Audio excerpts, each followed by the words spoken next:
Hi everybody, welcome back to my channel. Thank you so much for joining me today. Today I'm going to be starting a reading vlog. I don't know how long it's going to be for, but we are currently on Tuesday, so we are in the early parts of the week. Oh man. Last night I clearly decided to punish myself and start a new book, and I started this book that I have had since 2016. I know I've had it since 2016 because I have the receipt in the book. One of my favorite things to do when I get a new book is to keep the receipt in it as the bookmark, but also whenever I go to read it in future, I can look at the receipt, remember when I got it, remember that day, so on and so forth. The book is Pax by Sarah Pennypacker. I got this in 2016 because I thought it looked adorable, and it does. Look at it. Look, there's a fox sitting in the woods looking out. There's deckled edges. Not for everybody, but they're very for me. The hardcover itself is stunning. It has like a foiled fox with some like embossed foliage, and then a little boy on the back with more of the foliage. And this book, I started reading it when I got it in 2016, and I had to put it down because I was sobbing within a few pages, and I haven't picked it up again because I remembered what it did. I remembered what it did to me. But last night I was just kind of like, this is gonna be my Achilles heel. Like, I need to get this book read because it's beautiful. Like, I don't want to get rid of it or anything. But the thing that befuddles me beyond belief is this is a middle school book. This middle grade. This is for 10. It literally says on the book, like just inside, it says it's for 10 to 14-year-olds. At least not when I was 10 to 14. No way. I can handle stuff happening to humans in books and in TV and movies. I can handle that. Depending what it is, I can handle it. If anything happens to an animal, I can't cope. Like before page 5. Like I'm sure it was before page 5, and it's not like any kind of like, at least as of yet. Well, and I don't. Yeah, not even at least as of yet. That won't be happening. Like, it's not animal abuse. It's just very sad animal stuff. And I picked it up last night, and within literally a couple of minutes from starting it, I was sobbing again. And my husband was like, "What's going on?" And I was like, so yeah, so he's like, "So you're not gonna read it then?" And I was like, "No, I will, because I don't want this, like, curse, this book, to keep hanging over my head. It already has for years." So I did carry on, and then something else upsetting happens with another animal. And I was like, how on earth is this meant for kids? How, like, how?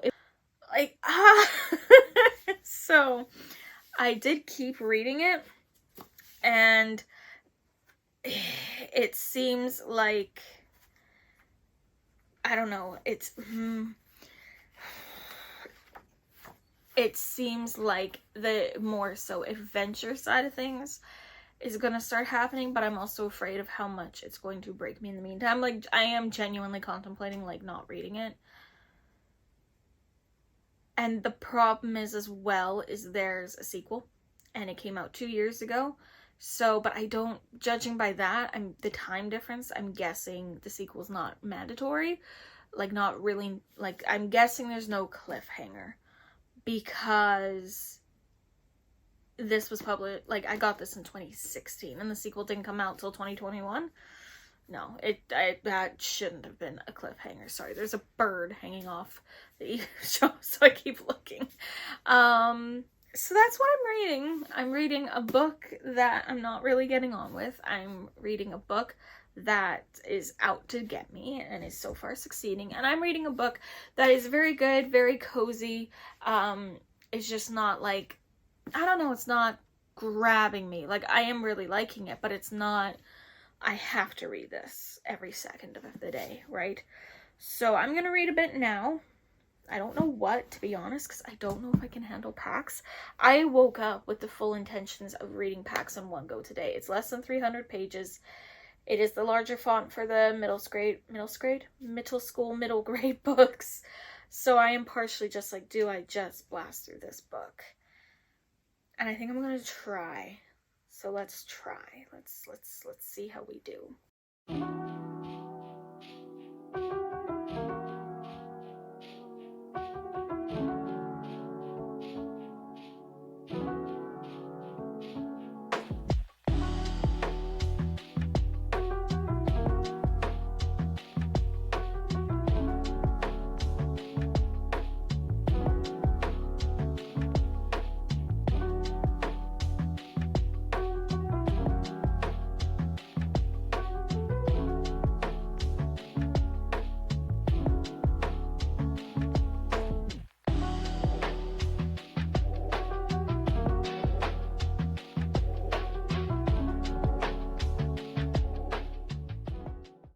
Okay, so I'm actually gonna go for a little walk. I live near a forest, very near a forest, thankfully.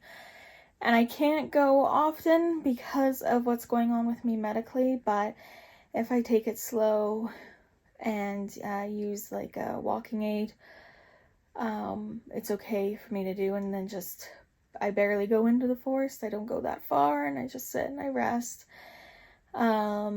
So I think that's good because it's good for the mental health, the fresh air. It's good to get outside, so I think it's a necessary thing every now and again. And I'm gonna take a couple books with me and we'll see how it goes.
Okay, so I did something I haven't done in years. This book, I'm like 60 odd pages in, and just unfortunate circumstance, one after another, seems to keep happening and keep occurring, and I'm just like, is this just gonna keep destroying me the whole time? So I read the last page of the book, and I haven't done that in years. I genuinely don't remember the last book I did that with, but I was probably about 13. because it's been a while. It looks still sad. It looks like an ending I'm anticipating, and out of like 3 possible endings I've kind of got in my head, it's not my first choice, but it would be my second choice. It's the most predictable, for sure, but it's also not the most upsetting. But I don't think the other option could be used because it's a middle grade. But hey, it doesn't seem that matters. I think this is just gonna wreck me the whole way through. Yay!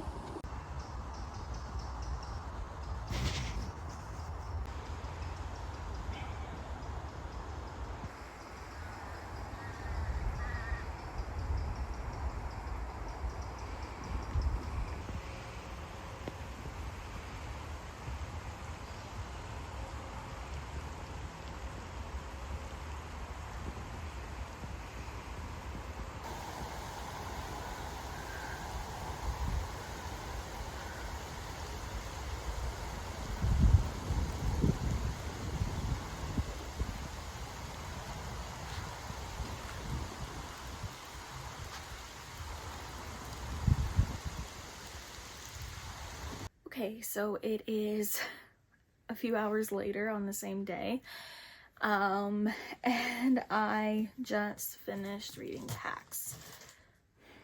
Theodore. If you hear background noises, I have mischievous cats, and currently one is creating the mischief and the other one's mind is just boggled by it. Anyway, so yeah, I finished reading Pax by Sarah Pennypacker. And I have thoughts, and I'm going to try to unload them as quickly and concisely as I can for you. The book is extremely well written. It is extremely emotional. There was points where I was like, can I do this? And I jumped to the end to read the last page just to get an idea if I could. And it was an ending one that I figured would happen, and one that I didn't love, but I was okay with. And the way she made it happen, like, it is the one that made the most sense, and was probably best. That being said, I literally was crying when I started it at like, it was late last night when I started it, and I was crying within like the first 5 pages. I was like crying hard. And I'm an emotional person. I'm an extremely emotional and sensitive person. However, books don't often get that reaction from me. Like, if anything, they'll have me kind of like tear up. But like sobbing and like squeaky voice and everything, it doesn't happen often. It's filled with some very sad moments, and if you are, like myself, extra sensitive to anything regarding animals, you've been warned. Thankfully, and yeah, this site, like, it doesn't it doesn't show any animal abuse. Like, there's nothing about animal abuse, so like, thank God. I wouldn't have been able to read it if it had. But there's just still, like, there's those heartbreaking moments where you're getting the fox's thoughts, and it's like when you read those things about like how, you know, your dog's your best friend, but you're their entire world, and when you leave for work, they don't know where you're going and why, and that kind of vibe, that's what I'm talking about. That being said, with all the sadness and all the setbacks and all there's some moments of hope, just really resounding hope, loyalty, and faith in each other between this boy and this fox, and the chapters alternate between the boy and the fox's perspective, and you know, like, there's a little, it's quite cutely illustrated. John Klassen's the illustrator, and I do really like his illustrations. So there's a little fox at the fox chapters and a boy at the boys chapters. There's lots of growth from both of them, especially the boy. So there is a very good character arc that happens with him. He grows quite a bit, and he meets someone who becomes not only a mentor but family, and for once in his life, when he asks questions, he gets honest answers and he gets treated correctly. and how he should be. And it's a very heartwarming relationship that they build and how they help each other.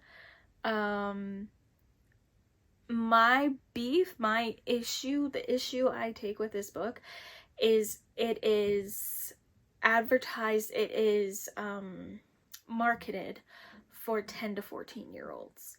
And age is just a number. Yes, when I was a kid, I was reading books above my age range. But I also, from a child, was an avid reader, and I loved it, and I would go through the other stuff too fast and whatever. But because this book focuses around separation, war, touches on PTSD, like, I don't believe a child should be reading this, to be honest. I think that children should not be lied to and not be led astray about the workings of the world. It shouldn't be just covered in pixie dust for them, and then they're let out into the world as young adults, blinking and unaware how to handle themselves. I think that there should be the honesty there with the child.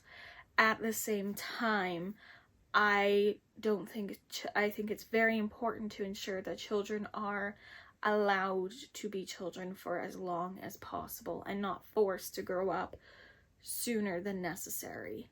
And that's a hard line to balance, I'm sure. I'm not a parent myself, so obviously I cannot speak much on it. I was a child at one point, though, and I know for when I have children, my hopes, and obviously that's what they are right now, are hopes. But this book, in the age range, it's like, I could see like 16 and up. Yeah. But it's the 10. I'm like, what? No, they're kids. Like, it bothers me because I do think it's good how truthful it is about the world, and this mentor, family member now for this boy, she guides him to think independently for himself, to get his own answers, that everybody's not just gonna pave the way for him and answer all his questions. He needs to look inside himself and find them. Fantastic, agreed. However, a lot of the other traumas that happen, no, that's just too young. So that's my issue. I think the book's marketed at too young of an age range, in my opinion, personally. I would just put in that line of caution if you're thinking of it for your child. It looks adorable. Like, this is the most like innocent looking book ever. It's so cute. That's why I got it. If you're thinking about having your child read it, just read it first. That's just what I would say personally, and then you know for yourself. But yeah, there is a sequel. It was published 2 years ago. I do want to read it. Because of the heartwarming moments. Thankfully, throughout the book, there was still hard moments, but it was so much at the start. It was so rough at the start. But thankfully, the heartwarming moments, they became bigger chunks kind of throughout, and that's what helped me keep going. And watching the characters' developments and their growth. So I do want to read the sequel, because I have, like, I'm hoping nothing serious. Like, I would just love if it was just a happy, like, happy-go-lucky fox book. I would love that. I doubt that's what it is. I kind of have trust issues with that now, but yeah. Overall, I gave the book 3 stars. Had it been marketed to an older audience, I would have given it 4, because it was extremely emotional. It was extremely, it hit me in my emotions very hard, and it's the kind of book where if you need to cry, do it. But, yeah, just be ready, like, if you have any pets, to just want to cuddle the heck out of them. that kind of reaction. So yeah, that's my thoughts on Pax. It's editing Janelle from the next day, realizing she never did an outro. So thank you for watching this video, me reading and reacting to the book Pax. I hope you enjoyed the nature that I showed as well. Leave a comment, subscribe, and I'll be back with my next video soon. Thanks for watching. Bye.